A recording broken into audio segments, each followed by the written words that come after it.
So the DCI and the police officers have said hatuwezi kubali Jimmy Wanjigi atoke kwa police station kama amejileta kwa police station, kwa sababu akienda aingie kwake nyumbani, the man will disappear into thin air because they know they cannot trace Jimmy Wanjigi once he get access to his Muthaiga.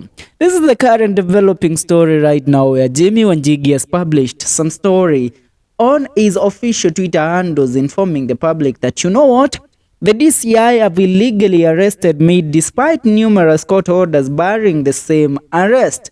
This is a message that Jimmy Wanjigi has posted. Let's say it's about an hour ago, where he has published this statement on his official social media pages.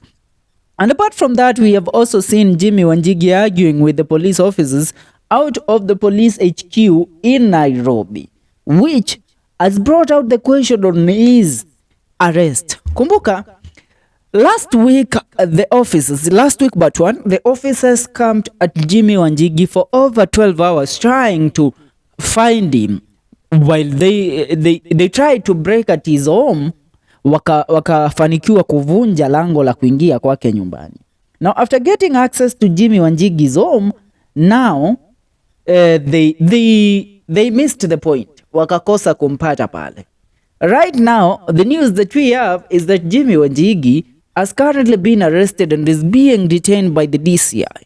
Remember, the High Court of the Republic of Kenya gave out a statement and also an order barring the DCI and the police officers in our country from arresting Jimmy Wanjigi.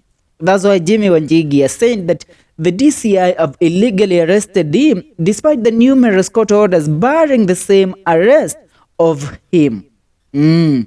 Right now, a lot is being spoken about and a lot is being circulated on the recent arrest of Jimmy Wanjigi. Remember, the case that is currently facing Jimmy Wanjigi, wanadai Jimmy Wanjigi is involved in trying to militarize the Gen Z movement and trying to equip them even with weapons that might have caused havoc in the country during the last demonstrations. Kumbuka, after raiding his home, the police purported to have collected or found grenades, tear gas canisters, pistols, and sophisticated weaponry, which they believe was meant to equip Jimmy Wanjigi's soldiers that were supposed to be deployed on the streets during the Nane demonstrations. Do you know that the government inaweza tu kuwekelea anything?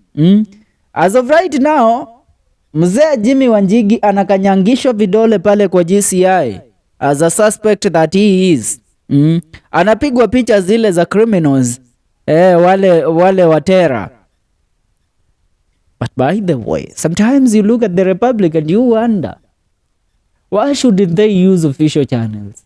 This man has been a contractor of the government for a very long time. You want to tell me right now that he has started making it known to the public that he has interest in the highest seat in the Republic? That's when they have realized that this man akona masila, that this man has pending corruption cases, that this man has a pending Anglo-leasing scandal that has been behind him for the last 2 decades.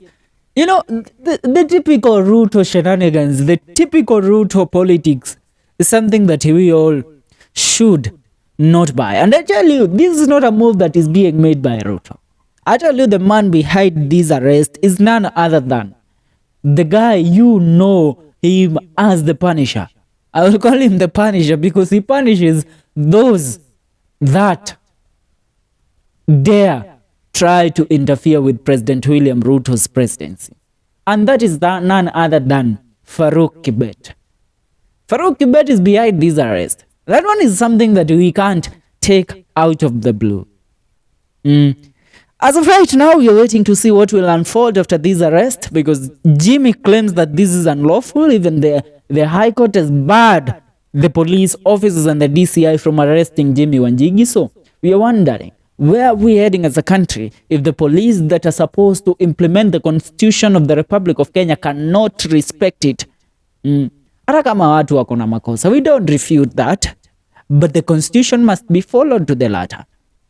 For now, we leave it there. I remind you, this is Celeb Corner KE and this is the political analysis segment. Make sure una subscribe.